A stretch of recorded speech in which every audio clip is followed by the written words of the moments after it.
turn to section 4.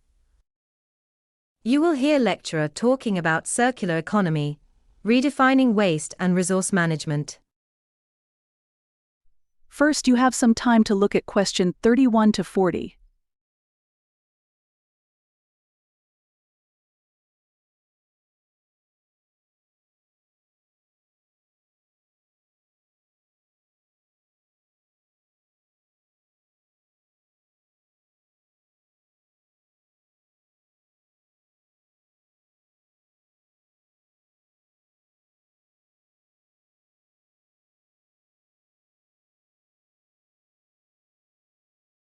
Now listen carefully and answer question 31 to 40. The circular economy is a transformative model for rethinking how we manage waste and resources. Unlike the traditional linear economy, which operates on a take, make, dispose principle, the circular economy seeks to create a closed-loop system where resources are continuously reused, repurposed, and recycled.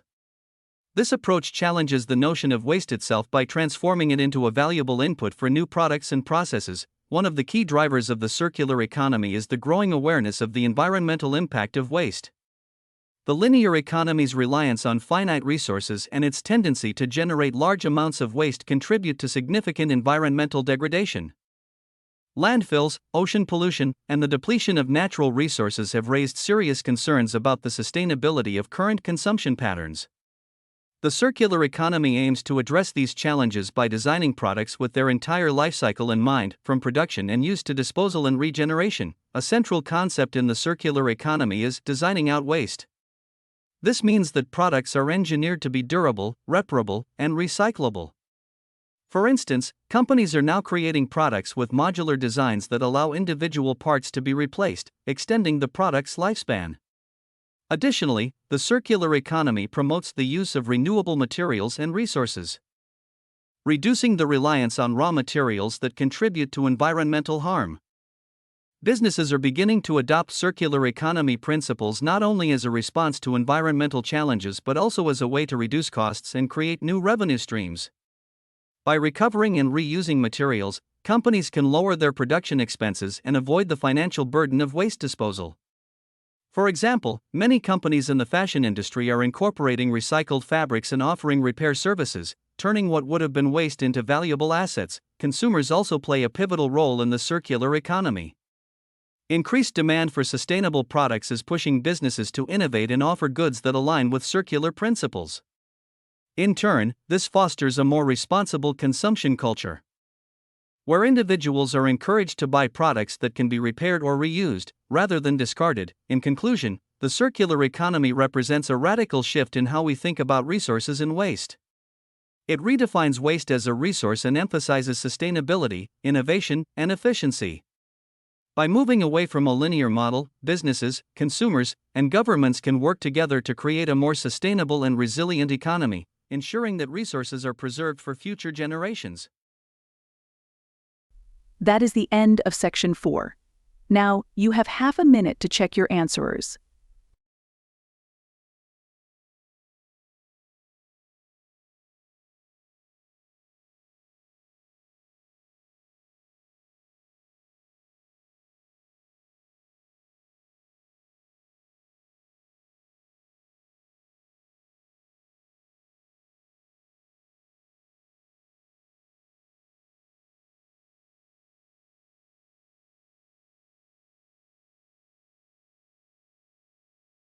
Now turn to section 4. You will hear lecturer talking about biodiversity loss, causes and solutions. First, you have some time to look at question 31 to 40.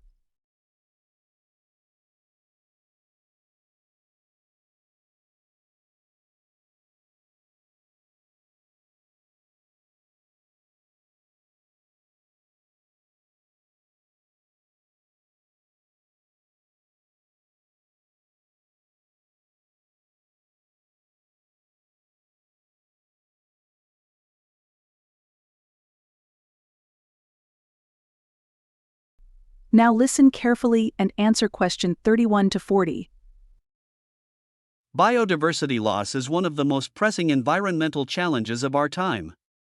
It refers to the decline in the variety of life forms on Earth, including species, ecosystems, and genetic diversity.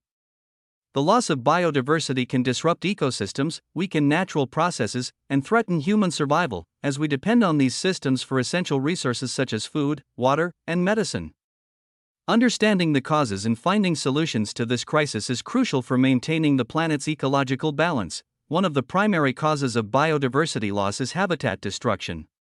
Human activities such as deforestation, urban expansion, and agriculture are responsible for the destruction of natural habitats. As forests are cleared for farmland or cities, species lose their homes and are often unable to adapt to new environments. This leads to population declines and, eventually, extinction. Climate change is another significant driver of biodiversity loss. Rising temperatures, changing weather patterns, and extreme events like droughts and floods are altering ecosystems in ways that many species cannot survive. For instance, coral reefs, home to a vast number of marine species, are dying due to ocean warming and acidification. The loss of these ecosystems has a cascading effect, leading to further declines in species that rely on them. Overexploitation of resources, such as overfishing, hunting, and logging, is also contributing to the depletion of species. Many species are harvested at unsustainable rates, pushing them to the brink of extinction. This not only threatens individual species but also destabilizes entire ecosystems by removing key species that play essential roles in maintaining ecological balance. Pollution, including plastic waste, pesticides, and chemical runoff, is another major threat. These pollutants can poison species directly, or they can accumulate in food chains, causing long-term harm to wildlife. For example, plastic pollution in oceans is causing the death of marine animals that mistake debris for food. Solutions to biodiversity loss require concerted global efforts. Protecting and restoring habitats, creating conservation areas, and implementing sustainable practices are crucial steps. Additionally, addressing climate change through renewable energy adoption and reducing carbon emissions is essential for preserving ecosystems. Public awareness and education also play vital roles in encouraging responsible consumption and promoting biodiversity conservation. In conclusion, biodiversity loss is a critical issue with far-reaching consequences. By addressing its root causes, habitat destruction, climate change, overexploitation, and pollution, and implementing sustainable solutions, we can protect the rich diversity of life on Earth for future generations. That is the end of Section 4. Now, you have half a minute to check your answers.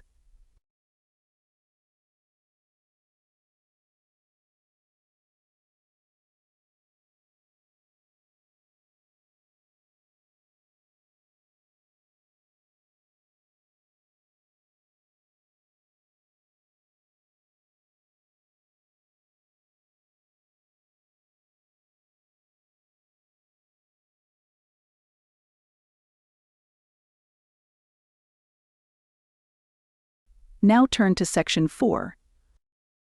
You will hear lecturer talking about the role of media in shaping public opinion. First, you have some time to look at question 31 to 40.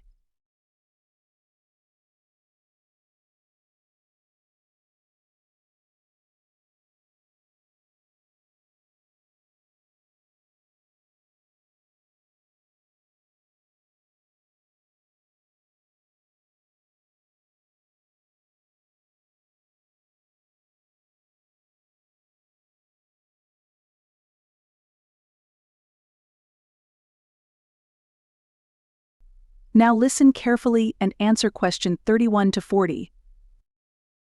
The media plays a powerful and influential role in shaping public opinion. In today's interconnected world, where information is readily available through a variety of platforms, media outlets are often the primary source through which people form their perceptions of events, policies, and public figures. The ability of the media to frame issues, highlight specific viewpoints, and influence the narrative makes it an essential player in the development of public sentiment. One of the most significant ways media shapes public opinion is through the selection of what stories to cover. By choosing which issues to report on and how much attention to give them, media outlets can bring certain topics to the forefront of public consciousness while downplaying or ignoring others. This process, known as agenda setting, determines the importance the public assigns to various issues. For instance, if the media focuses heavily on topics like crime or economic downturns, people are more likely to view these issues as pressing problems, even if other matters, like environmental sustainability, may be equally or more urgent. Another method through which media influences public opinion is framing. Framing refers to the way information is presented or packaged to audiences. For example, news outlets may cover the same event, such as a political protest, but one outlet may emphasize the peaceful aspects while another highlights confrontations with law enforcement. These different frames can lead to divergent interpretations of the same event and significantly affect public perception. The language used in reporting also matters. Terms like freedom fighters or terrorists can evoke vastly different responses based on the connotations they carry. Social media has added a new dimension to the role of media in shaping public opinion. Unlike traditional media, where information flows in one direction, from the broadcaster to the audience, social media platforms allow users to interact with and influence content. This democratization of information means that individuals can both shape and be shaped by public discourse in real time. However, this also has the potential downside of amplifying misinformation and echo chambers, where users are exposed only to viewpoints that reinforce their existing beliefs. The media also plays a role in influencing political behavior and voting patterns. During election cycles, coverage of candidates, their platforms, and debates can significantly affect public attitudes toward politicians and policies. In particular, how media outlets cover scandals, policy proposals, or leadership qualities can sway voters' decisions. For instance, a politician portrayed as trustworthy and competent by the media is more likely to gain public favor than one depicted as dishonest or ineffective. In conclusion, the media is a vital force in shaping public opinion. Through agenda setting, framing, and the influence of social media, the media plays a central role in determining how individuals and society at large perceive important issues. However, with this power comes great responsibility, as the media's impact can have far-reaching consequences on public discourse, political outcomes, and societal norms. That is the end of Section 4. Now, you have half a minute to check your answers.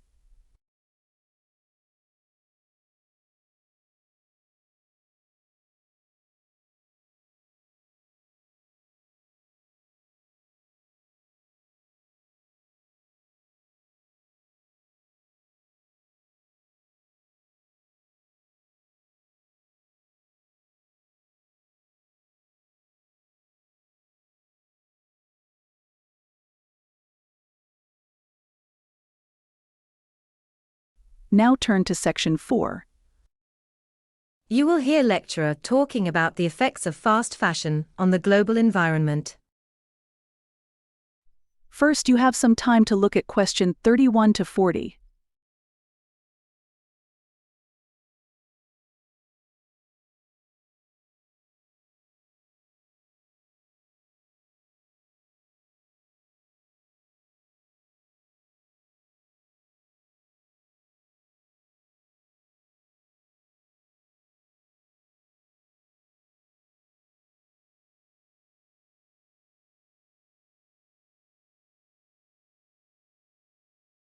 Now listen carefully and answer question 31 to 40.